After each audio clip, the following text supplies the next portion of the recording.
On va regarder un petit peu plus près l'équation de la tangente. Donc je vous ai dit qu'il y a la variable, ici il y a y comme variable et x comme variable.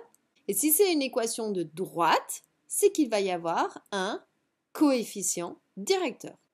Eh bien le coefficient directeur pour l'équation de la tangente, c'est le nombre qui multiplie le x. Eh bien le nombre qui multiplie le x, c'est lui. Et c'est ça qui est intéressant, c'est que le coefficient directeur de la tangente, il est dirigé par le nombre dérivé en a, c'est f' de a. Petite remarque, un cas particulier qui va être important pour nous, c'est si jamais ce f' de a il est nul. C'est-à-dire, donc si le coefficient directeur de la tangente est nul, on sait que si une droite a un coefficient directeur nul, c'est que cette droite, sa pente, elle est nulle, donc elle va être horizontale. C'est-à-dire qu'à ce moment-là, la tangente, elle va être horizontale au point A. Par exemple, sur le dessin qui vous est donné ici, il va y avoir deux tangentes horizontales, deux endroits où la dérivée en le point va être nulle. Il va y avoir un premier qui va être ici. Là, j'ai une première tangente horizontale. Donc, c'est-à-dire que ici, si je compte, j'ai 1, 2, 3, 4 et demi. Donc, au point d'abscisse 4 et demi.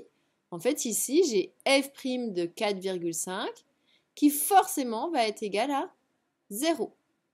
Et puis, j'en ai un deuxième qui est ici. J'ai une autre tangente horizontale ici, c'est-à-dire en 1. Et bien ici, le coefficient directeur, donc f' de 1, va être forcément égal à 0.